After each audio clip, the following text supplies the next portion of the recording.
அஸ்ஸலாமு அலைக்கும் ஃப்ரெண்ட்ஸ், வணக்கம். Welcome to Rahmi's kitchen. Hi friends, இன்றைக்கி நம்ம கீ ரைஸ் பண்ண போகிறோம்.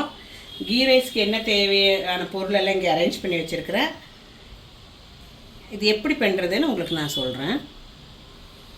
ஃபஸ்ட்டு கொஞ்சம் ஒரு 2 to 3 டேபிள் ஸ்பூன் அவ்வளோ கோகோனட் ஆயில் ஊற்றிக்கோங்க. இல்லை நீங்கள் என்ன குக்கிங் ஆயில் யூஸ் பண்ணுறீங்களோ அது யூஸ் பண்ணிக்கோங்க.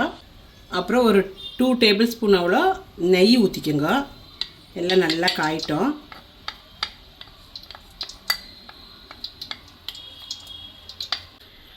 ஒரு 2 பிரியாணி இலை போட்டுக்குங்க. ஹோலா ஒரு 3 பட்டை போட்டுக்குங்க. ஒரு 5-6 லவங்கு போட்டுக்குங்க. ஒரு 6 ஏலக்காய் போட்டுக்குங்க. அப்புறம் ஒரே ஒரு ஜாவித்ரி இருந்தால் போடுங்க, இல்லாட்டி வேண்டாம். போட்டுக்கிட்டு அதெல்லாம் நல்லா இதாகிடுச்சு.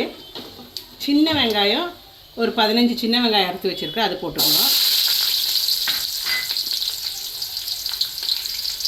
2 பெரிய வெங்காயம், நான் 1 kg அரிசி பண்ணிகிட்ருக்கிறேன், அந்த அரிசிக்கு இருக்கிறத சொல்லிகிட்ருக்கேன். பெரிய வெங்காயம் 2 மெலிசாக இருந்தது. 2 பச்சை மிளகா வேணுமா இருந்தால் போடலாம், இல்லாட்டி தேவையில்லை.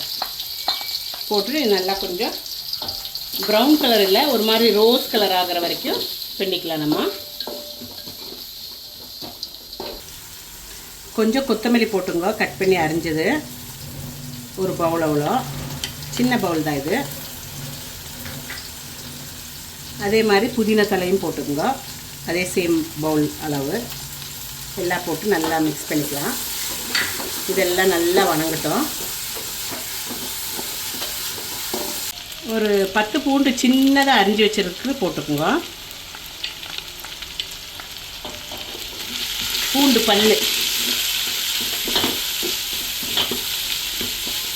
பாருங்கள் ஃப்ரெண்ட்ஸ், எல்லாம் வணங்கிருச்சு நல்லா. இப்போ நம்ம வந்துட்டு தண்ணி போட்டுக்கலாம். 1 kg அரிசிக்கு 2 லிட்டர் தண்ணி ஊற்றணும். 1:2 கணக்கு. நீங்கள் எந்த பாத்திரத்தில் அரிசி அளக்குறீங்களோ அது 2 பாத்திரம் தண்ணி போடணும். அப்போது நான் 1 kgக்கு இப்போ வந்துட்டு 2 லிட்டர் தண்ணி ஊற்ற போகிறேன். 1 லிட்டர் ஆச்சு. 2 லிட்டர் தண்ணி ஊற்றிங்க.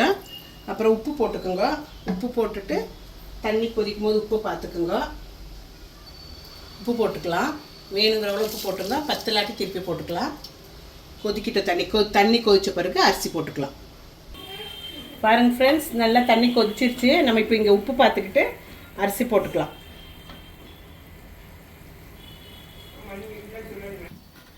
உப்பெல்லாம் சரியாக இருக்குது. இப்போ நம்ம அரிசி போட்டுக்கலாம்.